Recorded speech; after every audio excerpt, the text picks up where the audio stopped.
The brass key felt like a shard of ice against Elara's palm, a cold promise of either a throne or a gallows. Every maid at Ashdown Palace had been warned on pain of being cast into the gutters without a reference never to touch the handle of the king's private library. They called it the Grave of Secrets. But Elara Vance was not every maid.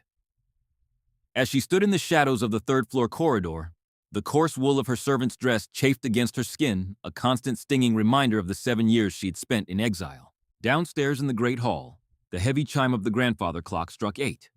The sound echoed through the marble rafters like a funeral knell. Elara had exactly 42 minutes. 42 minutes to find the ledger that had murdered her father's name. Before the housekeeper, a woman with eyes like flint and a soul made of starch, came looking for the girl who was supposed to be polishing the Duke's ancestral silver. Her breath hitched. For weeks she'd rehearsed this walk. She had memorized the creak of every floorboard and the tilt of every portrait gallery shadow. She had practiced the studied clumsiness of a common girl, a girl from the docks with no name and no past, just to reach this door. She turned the key. The lock gave with a soft, offended click, the sound of a kingdom's secrets being unbolted. The door swung outward, exhaling a breath of air that smelled of ancient paper beeswax and something faintly medicinal. Elara stepped inside. She had expected a chamber of horrors, a room filled with the trophies of a cruel king, or the bones of those who had dared to oppose the Ashdown line. What she found instead was a sanctuary of light. 2 towering windows allowed the morning sun to spill across the floor in long slanted bars of gold. There was a desk buried under a sea of letters. 3 oil lamps burned to different levels, and a wall of books bound in green leather that seemed to hold the weight of the world. And there at the far end sat the wooden cabinet with 3 brass locks. Elara's heart hammered against her ribs, a wild bird trapped in a cage of bone. She moved forward, her borrowed slippers silent on the worn carpet. She wasn't just a maid anymore. The mask was slipping. The forged letters of recommendation, the dyed dress, the fake accent, it was all for this. For the truth that lived behind 3 locks. "If you intended to steal from the crown, Miss Vance," a voice drifted from the doorway, "you should have done it on your 2nd day, not your 1st. The court is much slower to forgive a stranger." Elara froze. She did not turn. She did not allow the bright panic under her skin to betray the woman she truly was. Instead, she slowly lowered her hand and folded it with the other at the small of her back, the stance of a noble woman standing before a firing squad. She had spent 7 years learning how to be still while her world burned. She would not break now. "Your Majesty," she said, her voice a cool, level blade. "I was unaware this room was forbidden to the staff. Were you—" The correction was mild, delivered by a man who never needed to raise his voice because the world simply stopped when he spoke. Elara turned at last. King Alaric Ashdown was 27 years old, though the shadows beneath his gray eyes suggested a man who had lived a century. He was tall, taller than the rumors suggested, and lean in a way that spoke of a ruler who spent more time on a horse than on a throne. His hair was the pale gold of late August wheat, and a single stray strand fell across a forehead that was currently creased with a polite, implacable curiosity. He wasn't angry. That was the most terrifying part. He was simply paying attention. "The key," he said, stepping into the light. Elara opened her palm. The brass key sat there, a tiny piece of evidence that could end her life. Alaric crossed the room without hurry. He didn't take the key. He looked at it, then at her, and something shifted in his expression. Not quite amusement, and certainly not pity. "The housekeeper's spare," he noted. "You took it from the pantry hook this morning while she was arguing with the baker, I presume." "I did not argue with the baker, sire," Elara replied. "No," Alaric said softly. "She did. That was the point. You chose your moment well." He studied her for a long moment. Elara braced herself for the shouting. She braced for the guards, the heavy iron chains, the public shaming in the square. What she didn't expect was the king's faint, dry sigh, the sound of a man confirming something he had long suspected about the universe. "You are not a maid," he said. "No, your Majesty. Your hands do not match the story you told the housekeeper. Your consonants are too sharp for a girl from the docks. And your grip on that key," he gestured to her hand, "that is the grip of someone who has been taught to handle royal decrees, not silverware." Elara said nothing. The silence stretched between them, filled with the scent of sun-warmed dust. Alaric glanced at the cabinet behind her. Then he did something that caused Elara's composure to twitch for the first time. He sat down. He took the armchair nearest the unlit hearth, gestured toward the seat opposite him, and looked at her with a measuring smile. Sit down, Miss Vance, or whatever your true name is. You have clearly prepared this conversation for years. Let us at least have it in comfort. Elara felt the room tilt. Sire, I am offering you two paths. Alaric interrupted, his voice warming with a hint of dark humor. One, I call the guards, and you are on a prison transport by nightfall with no hope of return. Two, you sit. You tell me whose blood really flows in your veins. And then we decide together if I should have given you the other two keys with the first. Elara sat. She smoothed her coarse apron, her spine as straight as a scepter, and looked the King of Ashdown in the eye. My name, she said, the words tasting like iron and honey, is Elara Hart. My father was the High General Thomas Hart. He was executed 7 years ago for a crime he did not commit, the theft of the royal treasury. He was innocent, and I believe the proof of his innocence and the name of the man who actually sold the kingdom's secrets is inside that cabinet. She waited for the denial. She waited for the king to defend his court. Alaric didn't flinch. He didn't even look surprised. Yes, he said quietly. That is about what I thought. What? Elara whispered. Miss Hart. Alaric leaned forward, the firelight catching the gold of his signet ring. I have been expecting you for approximately 4 months. The word expecting hung in the air heavier than the velvet curtains that muffled the sounds of the palace. Elara felt the weight of her father's ring hidden in a secret pocket of her petticoats, pulse against her thigh like a second heart. You have been expecting a maid to break into your private sanctuary, sire. Elara's voice did not tremble, though her lungs felt as if they were being compressed by a tightening corset of shock. King Alaric rose from the armchair. He didn't approach her as a hunter approaches prey. He moved like a man who was finally closing a book he had been forced to read for 1,000 nights. He walked to the window, the morning light catching the sharp, clean line of his jaw. I have been watching the records of the High Court for 5 years, Miss Hart, he said, looking out at the sprawling gardens where the hedges were shaped like sleeping lions. Every person who requested the transcripts of General Thomas Hart's trial was noted. Most were journalists looking for a scandal. Some were lawyers looking for a fee. But one person wrote with the desperation that suggested they weren't looking for a story. They were looking for a life. He turned back to her, his gray eyes searching hers with a terrifying, quiet intensity. When my steward informed me that a young woman with impeccable references and a gaze that belonged on a throne had applied for a position in the scullery, I knew the Rose of Vancy had finally come home. Elara's breath hitched at the title. The Rose of Vancy. It was the name the people had whispered for her father's house before the fire, before the blood, before the betrayal. If you knew who I was, Elara said, her spine straightening until she felt as tall as the king himself, then why the game? Why let me scrub your floors and polish your candlesticks like a common thief? Because a queen who cannot survive the scullery will never survive the court, Alaric replied. His voice was no longer dry. It was hard-forged in the same fire that had consumed her childhood.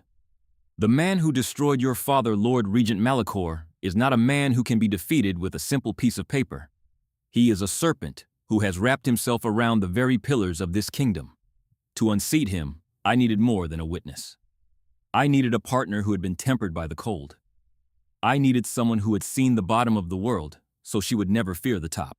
He walked to the cabinet with the 3 locks. He touched the polished wood with a strange, fleeting tenderness.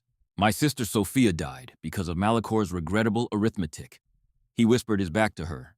He withheld the funds for her physicians during the Great Frost to pay off his own gambling debts.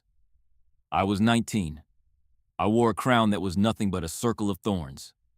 I couldn't save her because I didn't have the proof.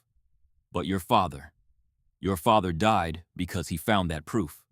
He hid it in this cabinet before they took him. Elara moved toward him, the distance between them vanishing.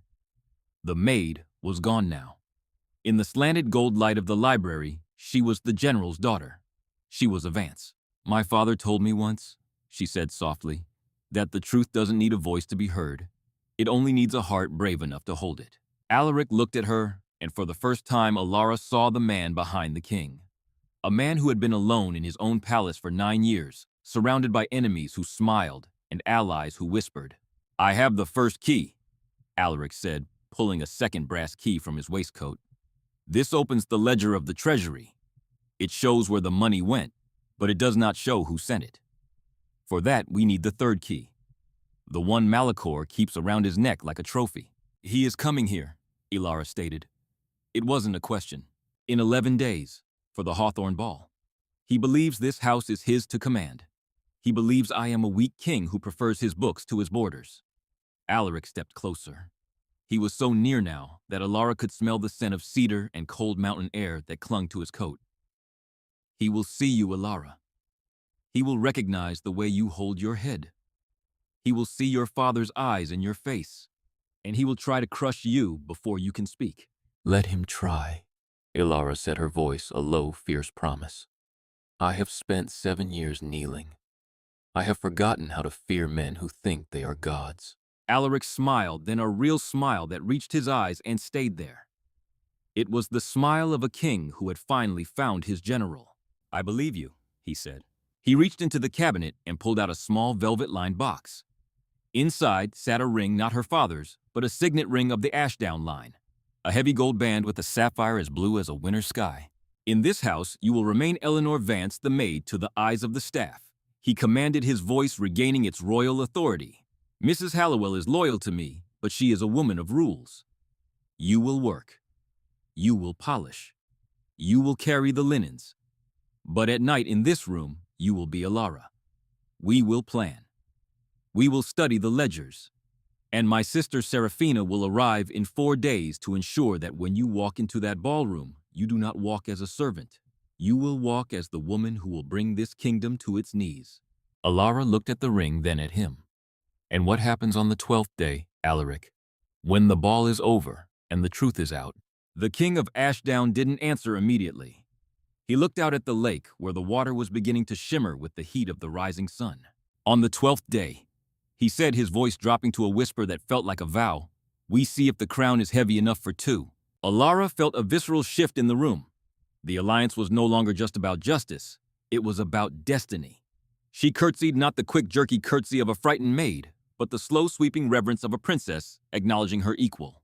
I should go polish the silver, your majesty, she said, her eyes flashing with a spark of amusement. I am told the housekeeper finds dust even in the shadows. A wise use of your time, Alaric replied, stepping aside to let her pass. As Elara reached the door, she stopped and turned back. Simon, Alaric, thank you for waiting. I didn't have a choice, the king said. The Rose of Vancy was always going to return. I just wanted to be the one holding the door. Elara walked out into the corridor. The smell of beeswax was still there. The rattle of distant crockery still echoed from the kitchen, and the floorboards still groaned beneath her feet. But as she descended the stairs toward the scullery, her heart was no longer made of lead. It was made of amber and fire. She was no longer a ghost in her own life. She was a weapon, hidden in plain sight, waiting for the music to begin. The following 4 days at Ashdown Palace moved with a strange bifurcated rhythm. By day, Elara was a shadow in wool, her pale gold hair tucked tightly under a maid's cap, her hands submerged in the gray water of the scullery sink. She was a ghost, a girl who kept her eyes on the floorboards and her voice as soft as the dust she cleared. But by night, when the rest of the household fell into the heavy, exhausted sleep of the serving class, she was a strategist. In the flickering light of the 3 oil lamps in the library, she and Alaric dissected the past. They traced the flow of gold through Lord Malachor's accounts like surgeons tracing a poison through a bloodstream. Every night, the king looked at her with an intensity that made her corset feel tighter than the housekeeper's laces.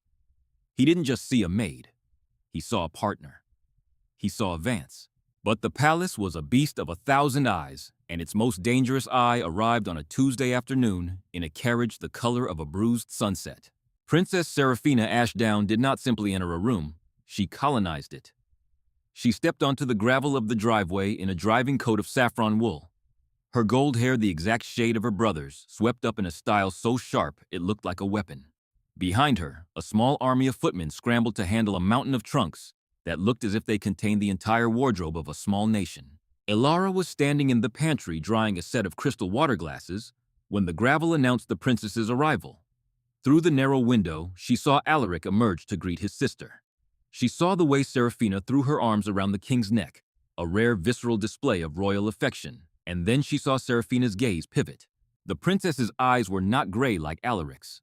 They were a piercing, stormy blue, and they were fixed directly on the pantry window. "Elara," a voice hissed from the doorway. It was Mrs. Hallowell.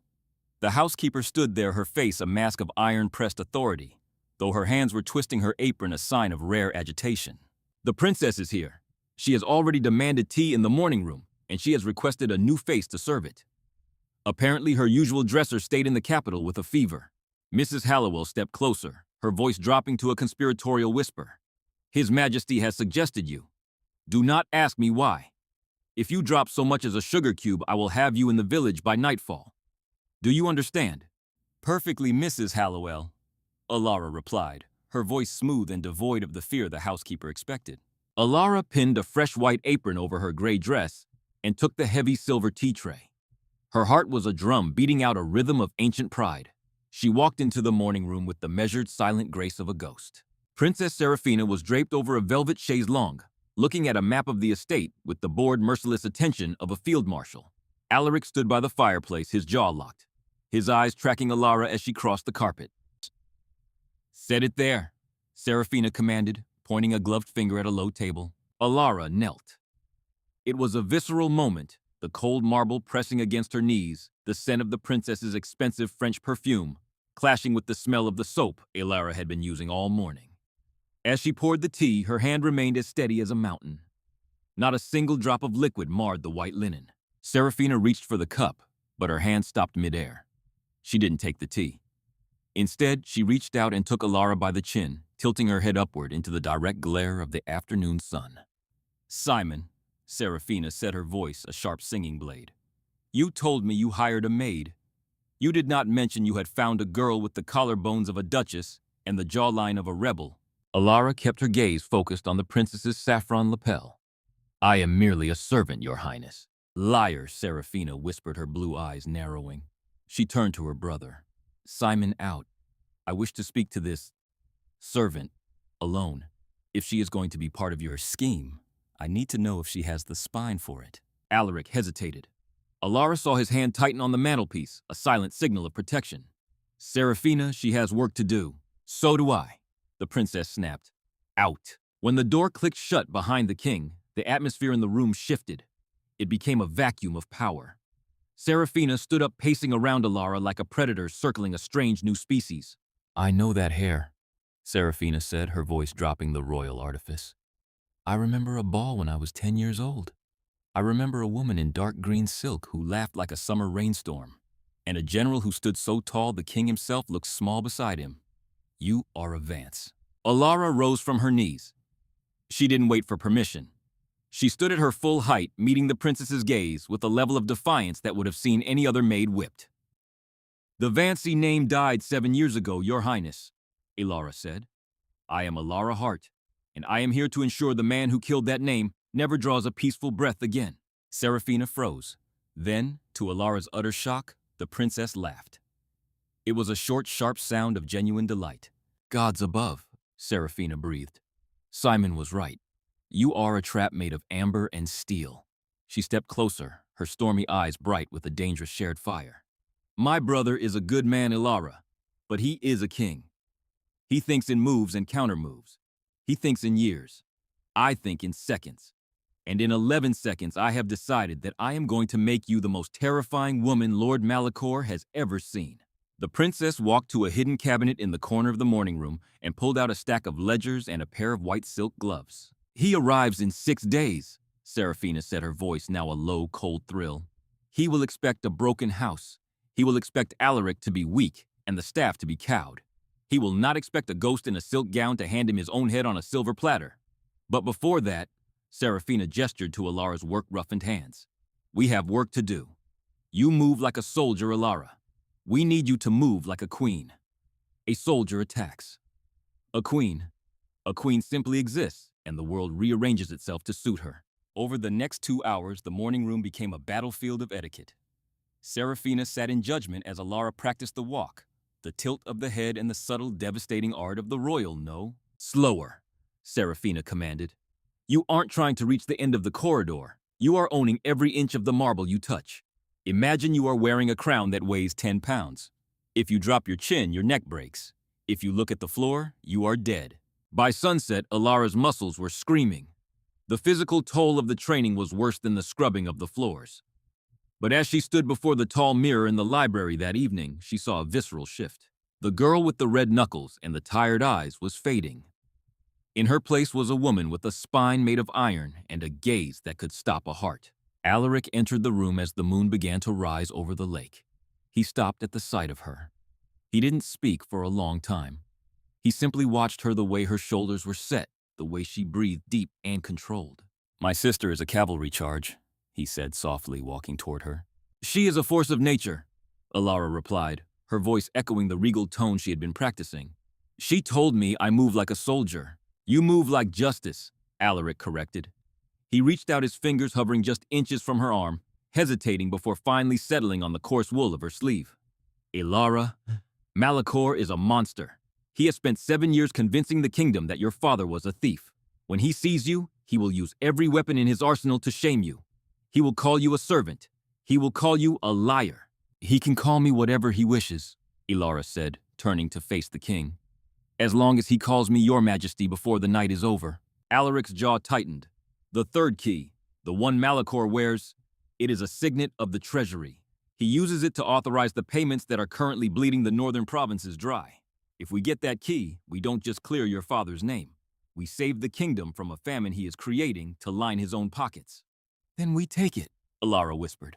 "It will require you to be closer to him than I can bear," Alaric said, his voice breaking for a split second.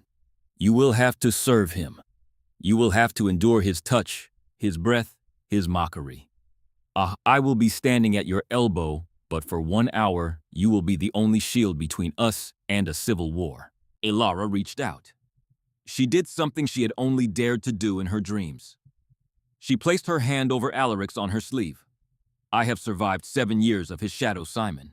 I can survive 1 hour of his presence." The king looked at her hand, the calloused, brave hand of a maid, and he did something that changed the air in the library forever. He lifted her hand to his lips and pressed a slow, reverent kiss to her knuckles. "Then let the training begin," he whispered against her skin. 11 days, Elara. 11 days until the world remembers who you are." The training with Princess Seraphina was not a lesson. It was a visceral dismantling of the servant Elara had forced herself to become. For 7 days, the library and the moonlit gallery became a crucible. Seraphina was a merciless mentor, stripping away the hurried walk of a maid and replacing it with the slow, predatory elegance of a woman born to rule. "You are not walking toward a person." "Elara," Seraphina would hiss, her saffron skirts rustling as she paced. "You are walking toward your destiny. If the marble floor doesn't feel like it's bowing to your feet, you aren't doing it right." By the 5th night, the wool dress felt like a lie. Elara's back no longer ached from the weight of silver trays, but from the unaccustomed absolute straightness of a spine that refused to bend. Her hands, once red and raw from lye, were being treated nightly with oils of lavender and almond, the skin softening until the calluses began to fade like the memory of a bad dream. Then came the amber silk. Seraphina had produced it from a trunk that smelled of old cedar and forgotten summers. It was the color of a sunset trapped in honey, shot through with threads of real gold that caught the flickering candlelight and threw it back as if the fabric itself were breathing. "My brother has been keeping this for a ghost," Seraphina whispered as she began to lace Elara into the silk. "He bought it 4 years ago, thinking he might find a Vance woman left alive. He didn't know the ghost was already in his kitchen." As the stays tightened, Elara felt her breath trapped behind her ribs, not from the pressure of the corset, but from the sight of the woman in the mirror. The maid with the smudged face was gone. In her place stood a creature of light and shadow. The amber silk clung to her curves with a possessive grace, the deep neckline exposing collarbones that looked like carved ivory. Her pale gold hair was swept up in a sophisticated twist, pinned with small sapphire-headed needles that Alaric had sent without a note. She looked like a queen returning from a long cold war. "Now," Seraphina said, her voice unusually soft, "the final lesson. Simon is waiting in the long gallery. He says you need to remember how to dance. I say he simply needs to remember how to breathe." The long gallery was a corridor of silver moonlight and long haunting shadows. The portraits of Ashdown ancestors watched from the walls, their painted eyes seemingly tracking Elara as she moved toward the center of the hall. Alaric was there, standing by the tall windows. He was dressed in a formal coat of midnight blue, his gold signet ring flashing as he turned. When he saw her, the king of Ashdown did something he had never done. He faltered. He took a half step back, his jaw locking, his gray eyes darkening until they were the color of a storm at sea. "Miss Hart," he said, his voice a low, rough vibration. "Your Majesty," Elara replied. She didn't curtsy. She stood her ground, the amber silk shimmering in the moonbeams. "My sister. She has done more than a miracle." Alaric stepped closer. The air between them suddenly felt heavy, charged with the scent of beeswax and the visceral magnetic pull of two people who had been alone for far too long. "You look as if you have just stepped out of a legend." "I look like a woman who is tired of hiding Simon." He held out his hand. His fingers were warm, and when Elara placed her hand in his, she felt a jolt of electricity travel up her arm, settling deep in her chest. "There is no music," she whispered. "Then we shall listen to the palace breathe," Alaric replied. He moved his hand to her waist. The touch was light, respectful, but Elara could feel the heat of his palm through the silk. They began to move. 4 steps, a turn, across. Elara had expected to stumble, to feel the ghost of her heavy work boots, but the silk moved with her. Her feet remembered the rhythm her mind had tried to bury. They danced in the silence of the gallery, 2 pale gold heads revolving in the moonlight. Alaric's lead was a silent command, his hand on her waist a steadying anchor. As they turned near a portrait of his father, the king's grip tightened just a fraction. "Malachor arrives tomorrow," Alaric said, his breath ghosting against her temple. "He will seek an audience immediately. He will expect you to be the girl who pours his wine. Can you look at the man who murdered your father and still keep your step in this dance?" Elara leaned in her cheek, almost touching the midnight blue of his shoulder. "I will look at him and see a dead man who hasn't realized his heart has stopped. I am not afraid of him anymore, Simon. I am afraid of what happens after I finish the dance." Alaric stopped. They were in the deepest shadow of the gallery now. He didn't let go of her hand. He didn't move his hand from her waist. He looked down at her, his expression unguarded, revealing a visceral hunger for the woman, not the ally. "After the dance," Alaric whispered, his voice thick with a promise that had nothing to do with crowns, "the kingdom will bow to the rose of Vancy. And I will finally be able to tell you what I have been thinking since the moment you picked that lock." He didn't kiss her. To kiss her now would be to break the fragile royal restraint that was keeping their plan alive. Instead, he leaned down and pressed his forehead against hers, their breaths mingling in the cold air. It was a moment of absolute silent unity, a king and a banished heiress forged into a single weapon. "Go to bed, Elara," he said, pulling away with a visible effort. "Tomorrow the serpent enters the garden. Wear your wool, keep your head down, but keep the fire of this silk in your soul." Elara walked back to her small servant's room, but she didn't feel the cold. She felt the amber. She felt the heat of a king's hand. And as she lay in the dark, she knew that the 12th day was no longer just about justice. It was about the throne she was born to share. The carriage that brought Lord Regent Malachor to Ashdown Palace did not hum. It growled. It was a black lacquered beast bearing the seal of the treasury, a seal that should have belonged to Elara's father. From the servant's entrance, hidden behind a screen of ivy, Elara watched the man who had ghosted her life for 7 years. Malachor was smaller than her nightmares, a compact silver-haired man with the alert, confident ugliness of a predator who had never been told no. He didn't walk. He marched, his shoulders set with the entitlement of a man who believed the stones beneath his boots were his property. "Elara, the wine." Mrs. Hallowell's voice snapped her back to the visceral reality of the wool dress. "He's in the council chamber with His Majesty. Do not look him in the eye. Do not speak unless a question is shoved down your throat. He is difficult." "I am used to difficult men, Mrs. Hallowell," Elara replied, her voice a flat servant's monotone that hid the fire roaring in her chest. The council chamber was a room of heavy oak and cold shadows. The scent of Malachor's expensive tobacco, a luxury bought with stolen gold, clung to the velvet curtains like a stain. Alaric sat behind the massive desk, his face a mask of royal ice, his gloved hand stilled on the arm of his chair. Opposite him, the regent was leaning back, a glass of amber liquid already in his hand, looking at the king with the indulgent contempt of an uncle watching a slow-witted nephew. Elara entered. She kept her chin tucked, her eyes focused on the silver tray. The marble floor felt like ice beneath her thin slippers. "Ah, Simon." Malachor's voice was a gravelly purr. "You finally replaced the staff. The last girl looked like a stable hand. This one, Elara felt the regent's gaze crawl over her like a spider. She moved to the table, her hands steady as she uncorked the vintage wine. The visceral scent of the grapes filled the air, mixing with the metallic tang of the palace's old armor. "She is efficient," Alaric said, his voice so controlled it was sharp. "And silence is a virtue I value in my house, uncle. Silence is for the dead, my boy." Malachor laughed a dry, rattling sound. He reached out as Elara poured his wine, his fingers thick and adorned with rings stolen from the Vance estate brushing against her wrist. Alara's breath trapped behind her ribs. The contact was like a burn. Her skin crawled the wool of her sleeves, suddenly feeling like sandpaper. She didn't flinch. She didn't spill a drop. She stood there, a statue of service, while her soul screamed for his throat. "You remind me of someone, girl." Malachor leaned in his breath, smelling of sour wine and old secrets. "That jaw. That stubborn tilt of the head. I once knew a general who thought he was a king. He looked just like you when they put the rope around his neck. Proud, stupid, and entirely expendable." The silence that followed was a physical weight. Alaric's hand tightened on the arm of his throne until the wood groaned. Elara could see the pulse jumping in the king's neck. He was a second away from breaking the plan. A second away from plunging a letter opener into his uncle's heart. "The general was a traitor, uncle," Alaric said, the lie tasting like poison in his mouth. "His name is Ash. Why bring up ghosts in a house of stone? Because ghosts have a habit of haunting the ledgers." "Simon," Malachor replied, his eyes narrowing as he watched Elara.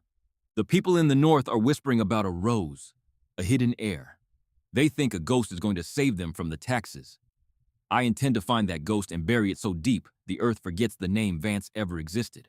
He turned back to Elara, his smile widening into a jagged line of malice. "Refill the glass, girl, and try to be quicker. You move as if you're carrying a crown on your head." Elara stepped forward. She looked down at the regent's silver hair at the third key hanging from a heavy gold chain around his neck. The key was right there, a heartbeat away. "My apologies, my lord," she whispered, her voice a perfect humble silk. "I was merely distracted by the weight of your jewelry." Malachor's eyes flared. For a visceral second, the mask of the maid slipped, and the fire of the true heir flashed in her gaze. The regent's hand froze on his glass. He sensed it, the shift in the air, the sudden regal coldness that filled the room. "Get out," Malachor hissed, his confidence suddenly replaced by a sharp instinctive fear. "Simon, dismiss her. There is something wrong with this one." "She is leaving, uncle," Alaric said, rising from his chair. The king walked to Elara's side, his presence a shield of midnight blue. "Elara, go. The silver needs your attention." Elara curtsied a slow, mocking reverence that only the king understood and walked out of the room. She didn't stop until she reached the scullery, where she plunged her hands into a basin of freezing water, trying to wash away the feeling of Malachor's touch. The midpoint had passed.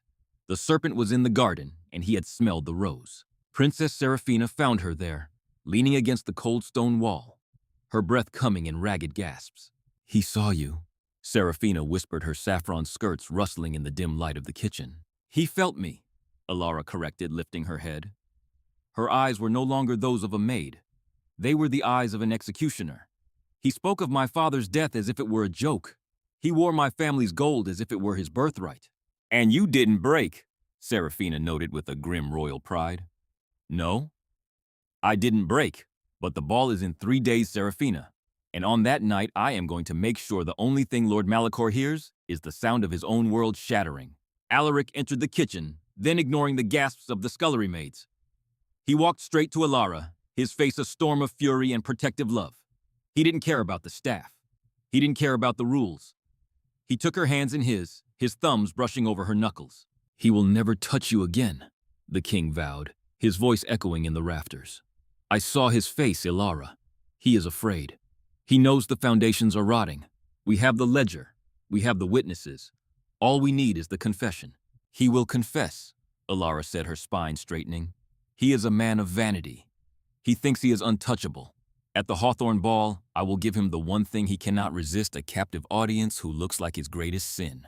Alaric looked at her, and the visceral hunger in his eyes was replaced by a profound regal respect. "Then we move. 3 days, Elara. 3 days until the kingdom bows to the truth." The night of the Hawthorne Ball arrived not with the whisper, but with the roar of 1,000 candles. Ashdown Palace. Once a tomb of secrets was now a cathedral of light. The scent of blooming hawthorn drifted through the open terrace doors, thick and sweet, masking the metallic tang of the palace's hidden tension. In the princess's dressing room, the air was still. Elara stood before the triptych mirror, the amber silk draped over her frame like a suit of golden armor. Seraphina stood behind her, pinning a single blood-red rose made of rubies into Elara's pale gold hair. "The court is full, Elara," Seraphina whispered, her eyes meeting Elara's in the glass. "Malachor is near the orchestra holding court as if he already wears the crown. He has spent the evening telling the ambassadors that my brother is unwell and unfit for the winter taxes. He is preparing to move tonight." "Then let him move," Elara said, her voice a cool royal vibrato. "He thinks he is playing a game of chess. He doesn't realize the board has already been burned." Elara descended the grand staircase at precisely 10 o'clock. The ballroom fell into a visceral, jagged silence. It was the sound of 100 fans snapping shut at once. The orchestra faltered, the violinist bows scratching against the strings as heads turned. The girl they had seen scrubbing the steps for weeks was gone. In her place was a woman who moved with a grace so absolute it made the marble floor look like a reflection of her own will. Alaric was waiting at the bottom of the stairs. He wore the black and silver of the sovereign. His hand extended, his gray eyes burning with a pride so fierce it was almost terrifying. As Elara's gloved hand settled into the crook of his arm, the king's voice carried across the silent hall. "My lords and ladies," Alaric announced, his gaze sweeping the room like a blade. "May I present my guest of honor, the Lady Elara Hart, daughter of the High General and the rightful Rose of Vancy." A collective gasp rippled through the crowd, a wave of shock that broke against the walls. Near the orchestra, Lord Malachor's champagne glass shattered on the floor. The regent's face turned the color of ash, his eyes bulging as they locked onto Elara's amber silk. He looked as if he had seen a corpse rise from the grave and clothe itself in sunlight. "Simon," Malachor shouted, his voice cracking the elegant atmosphere, "this is a masquerade. This woman is a common servant, a thief I caught in your own library. Guards, remove this impostor." The guards did not move. They stood like iron statues, their eyes fixed on their king. Alaric stepped forward, pulling Elara with him into the center of the floor. "The only thief in this room, uncle, is the man who wears a key he did not earn. Miss Hart has spent 7 years in the shadow of your lies. Tonight she is here to collect the debt." Elara walked toward the regent. The distance between them was only 10 feet, but it felt like a crossing of centuries. Every noble in the kingdom held their breath, the rustle of silk and the drip of candle wax the only sounds in the hall. "Lord Malachor," Elara said, her voice ringing out steady and merciless, "you told me in the council chamber that my father was expendable. You said his name was Ash, but ash has a way of clinging to the lungs of the guilty." She reached into the folds of her dress and pulled out a single yellowed parchment, the missing page from the treasury ledger they had retrieved from the cabinet. "This is the receipt for the Northern Frost Funds," she declared, holding it high so the ambassadors could see the royal seal. "It bears your mark, not my father's. It shows that while the people of the North froze, you were buying debt bonds in the Southern Isles. My father found this, didn't he? That is why you had him executed. Not for treason, but for the truth." Malachor let out a low guttural snarl. He lunged toward her, his hand reaching for the gold chain around his neck, the third key. "You lie. You are a scullery girl playing at being a lady. I will have your tongue for this." But before his fingers could touch the key, Alaric's hand was there, his grip a vice around the regent's wrist. The king's face was a mask of sovereign fury. "You will not touch her again," Alaric hissed. With a visceral wrench, he tore the gold chain from Malachor's neck. The king held the third key aloft. "The magistrate is in the adjoining room, uncle, and your own secretary has already provided the confession you were too vain to hide. You took a general's life, you took a princess's health, and you tried to take a kingdom's future." Malachor looked around the room. He saw the faces of the nobles, men and women he had bullied and bribed for years turning away from him.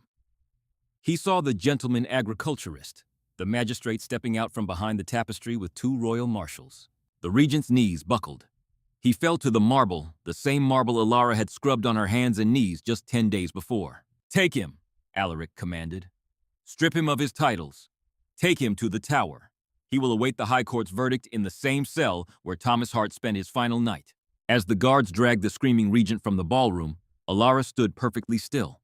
The visceral release of 7 years of pain was not a scream. It was a deep, shuddering breath.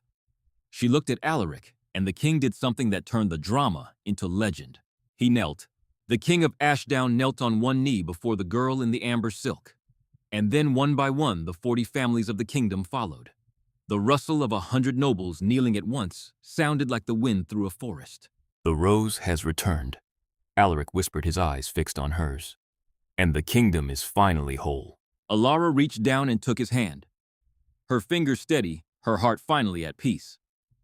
"Rise, Simon," she said. "We have a dance to finish." The morning after the Hawthorne Ball, Ashdown Palace did not feel like a fortress under siege. It felt like a house that had finally learned how to breathe.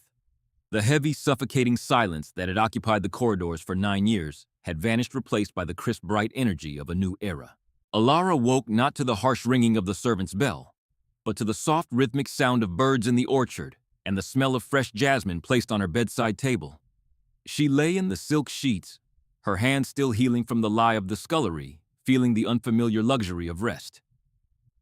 For the first time in 7 years, she didn't wake with the cold sediment of dread in her stomach. Her father's name was no longer a whisper of shame. It was a roar of justice. By noon, the palace was a hive of a different kind of activity. Lord Malacor's private chambers had been sealed by the High Court, and a carriage bearing the royal seal of Vancy, restored by Alaric's first decree at dawn, sat in the courtyard. Elara found Alaric in the library. Not the forbidden one, but the public war room where they had planned their revolution. The maps of the kingdom were gone, replaced by a single leather-bound volume, the complete and cleared record of General Thomas Hart. Alaric was standing by the window, his formal midnight blue coat replaced by a simpler jacket of forest green. When he saw her, he didn't bow as a king to a lady. He simply held out his hand, his gray eyes soft with a visceral, quiet relief. "The northern provinces have sent word," Alaric said, his voice steady and warm. "When they heard the Rose of Vancy had returned and the regent was in chains, they opened the grain silos themselves. There will be no famine this winter, Elara. You didn't just save a name, you saved a people." Elara walked to him, her fingers lacing through his. "We saved them, Simon. I was only the key. You were the one who kept the door unlocked." "I have something for you," the king said. He led her to the desk where a small, battered wooden box sat. It was the box from her father's quarters, the one Malachor had stolen the night of the arrest. Elara opened it with trembling fingers. Inside, nestled in frayed velvet, sat a sixpence and a small dried rosebud. "Your father's reading coins," Alaric whispered. "I found them in the secret compartment of his desk in the tower. He wanted you to have them. He knew you would come for the truth." Elara closed her hand around the sixpence, the cold metal warming against her palm. The tears came then, but they weren't the bitter tears of the library or the ballroom. They were the tears of a daughter who had finally brought her father home. The wedding took place in the autumn, when the hawthorn leaves had turned to gold and the air smelled of wood smoke and crisp apples. It was not a somber affair. The entire village of Ashdown was invited, the scullery maids and the footmen sitting in the front pews beside the dukes and duchesses. Princess Seraphina stood as Elara's maid of honor, wearing a dress of vibrant sapphire that matched the joy in her eyes. As Elara walked down the aisle in a gown of white lace and silver thread, she didn't look at the crown sitting on the altar. She looked at the man waiting for her, the king who had seen the queen beneath the wool. The ceremony was short, but the silence in the chapel was absolute. When Alaric took her hand to place the ring, a sapphire set in the gold of both their houses, his hand was as steady as a mountain. "I, Alaric Ashdown, take you, Elara Vance, not as a prize of war, but as the soul of my kingdom," he vowed, his voice echoing in the stone rafters. "And I, Elara Vance," she replied, her gaze locked on his, "take you as my sovereign, my shield, and my heart." As they emerged from the chapel, the kingdom did not just bow, they cheered. It was a visceral, thunderous sound that rolled across the hills. The maid every noble feared was gone. The true heir had taken her seat. Years later, the locked library at Ashdown Palace remained open. Its windows were always clean, its lamps always lit. Elara spent her mornings there not as a thief looking for secrets, but as a ruler protecting the peace. On their first anniversary, Simon found her sitting at the great desk, the amber silk from the ball now preserved in a glass case nearby. He walked up behind her and pressed a kiss to the nape of her neck. "Do you ever regret it?" he asked softly. "Opening that door on your first day?" Elara turned in his arms, her pale gold hair catching the autumn sun. She looked at the king, at the house they had rebuilt, and at the life they had forged from the ashes of betrayal. I regret that it took me 7 years to find the key, she said, a small, elegant smile playing on her lips. But I would walk through 1,000 forbidden doors if it led me back to this room. And to you. The long case clock in the hall struck 8, the same hour at which a desperate girl had once risked everything for justice. But as the chime faded, Elara didn't count the minutes. She simply leaned into her husband's embrace, the crown on the table beside them, shining in the golden light of a kingdom that was finally truly home.